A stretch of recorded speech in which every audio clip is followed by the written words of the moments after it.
Good morning বন্ধুরা। সকাল থেকে আজকে প্রচণ্ড পরিমাণে ল্যাদ খাচ্ছি, কারণ কেন যেন শরীরে এনার্জি লাগছে না। তবে ছেলে স্কুলে চলে গেছে, বাকি কাজ মোটামুটি রেডি। তো এবার আমি করবো আজকে চিংড়ি মাছের ঝাল। তো তোমাদের সঙ্গে আমি আজকে এটা দেখাবো যে কীভাবে করি। তো চলো ব্লগটা দেখতে থাকো।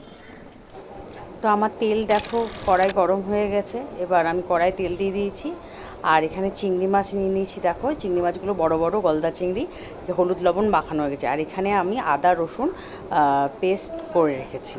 তো এবার কড়াইটা যেহেতু গরম হয়ে গেছে, চিংড়িগুলো ছেড়ে দেবো আস্তে আস্তে, সমস্ত চিংড়িগুলো ভেজে নেব। তো দেখো ভাজতে ভাজতে আমার চিংড়িগুলো কিন্তু বেশ লাল হয়ে এসেছে, দেখো তোমরা বন্ধুরা। আর এই সময় হঠাৎ একটু মানে কি বলবো, মাছ ভাজতে ভাজতে এই কড়াইটা উল্টে গেছিলো। তো তখন আমি তাড়াতাড়ি করে কি করব বুঝতে পারিনি, মানে কি বলবো, তখন আমি ক্যামেরাটা আর তোমাদের দেখাতে পারিনি। তাড়াতাড়ি করে মানে সরে এসেছি, নাহলে একটু পায়ে পড়েই গেছিলো। এবার আমি বাকি মাছগুলো কড়াইয়ে আবার ভেজে নিয়েছিলাম। দেখো প্রত্যেকটা একটু লাল লাল করে, কারণ আমরা সবাই একটু মাছটা ভাজাই খাই, কারণ চিংড়ি অনেকে একটু নরম নরম করে। দেখো আমার মাছ ভাজা কমপ্লিট। এবার আমি কড়াইয়ে যে তেলটা ছিল তাতে দিয়ে দিলাম একটু জিরা ফোড়ন। আর এতে আমি শুকনো লঙ্কা ফোড়ন দেইনি, কারণ ঝাল এমনিই দেবো। আর দিয়েছিলাম আলু, সেদ্ধ করেই রেখেছিলাম। তা আলুগুলোকে একটুখানি হালকা ভেজে নিয়েছিলাম। তার মধ্যে দিয়েছিলাম আমি জিরে ধনে গুঁড়ো, যেটা আমি একসঙ্গে মিক্সড করে রাখি। তারপর দিয়েছিলাম ঝাল, যেটা লঙ্কার গুঁড়ো সেটা। আর তারপর দিয়েছিলাম হলুদ। আর এরপরে আমি অ্যাড করেছিলাম কাশ্মীরি লঙ্কার গুঁড়ো, যাতে কালারটা একটু ভালো আসে। আর এরপরে দিলাম লবণ স্বাদ মতো, ব্যাস। আর চিংড়ি মাছ যেটাতে মেখে রেখেছিলাম সেই জলটা আমি দিয়ে দিয়েছিলাম, কারণ তাতে না দেখি টেস্টটা বাড়ে, আর মশলাটাও কেউ লেগে যাবে না। তো তারপর আমি কিছুক্ষণ ধরে আলুর ওই মশলা দিয়ে জিনিসটাকে একটু কষিয়ে নিই। ভালো করে কষতে থাকে। দেখো তোমরা দেখতে পাচ্ছ যে আস্তে আস্তে মশলাটা কিন্তু ভালোই কষে যাচ্ছে। মানে এখনই তো তেল ছাড়ার বিষয় নয়। এরপরে আমি ওই যে পেস্টটা বানিয়ে রেখেছিলাম সেইটা আমি ওখানে অ্যাড করে দেবো, দিয়ে আরও কিছুক্ষণ জিনিসটাকে কষবো, একটু স্ট্যান্ডিং টাইম দিয়ে। তো এরপরে তোমরা দেখো কষতে কষতে এবার জিনিসটাতে কিন্তু হালকা তেল ছাড়তে শুরু করছে, কারণ অতিরিক্ত তেল আমি দিয়েছিলাম এবার না। ভালো করে তো এবার হয়ে গেলে এর মধ্যে আমি দিয়ে দেবো একটু চিনি। এবার চিনি তো কালার আর স্বাদটাকেও খুব ভালো করে।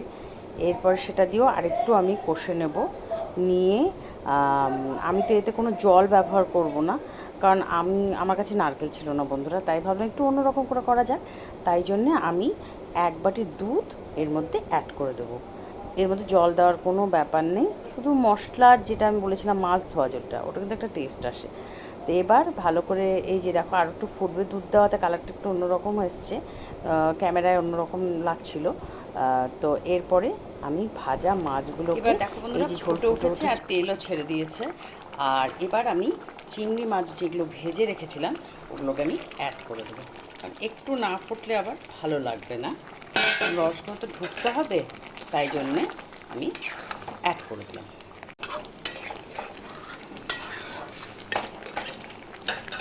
দিয়ে দেবো এবার একটু গরম মশলা,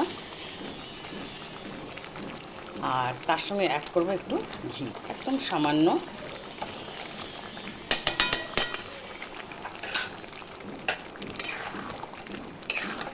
এবার ভালো করে ফুটে উঠলেই আমার হয়ে যাবে চিংড়ির ঝাল। এই দেখো আমার চিংড়ি মাছের ঝাল রেডি। এবার আমি রান্না শেষ করে বন্ধুরা একটু জল খাবার খেতে বসে গেছিলাম, কারণ বেলা অনেকটাই হয়ে গেছিলো আর আজকে লেট। তো যাই হোক, তো জল খাবারটা কিন্তু খুব লোভনীয়। নিয়েছিলাম 3টা লুচি, আর ছিল সাথে শুক্তোর তরকারি। আর কালকে গেছিলো রথযাত্রা, তো রথের মেলায় তো এটা তো কেনাকাটি করতে হবে, জিলেপি আর এই ছোটো ছোটো কালো মিষ্টি আমরা সবাই জানি। তো যাই হোক, জিলেপি আমি খাইনি, এইটা নিয়ে নিয়েছিলাম সাথে, আর একটু রস। তো জমে উঠেছিল কিন্তু আমার সকালের জল খাবার। তো এইভাবেই কেটে গেল। তারপরে আমি লেগে পড়লাম অন্য কাজে। তো ব্রেকফাস্ট আমার শেষ হয়ে গেছে বন্ধুরা।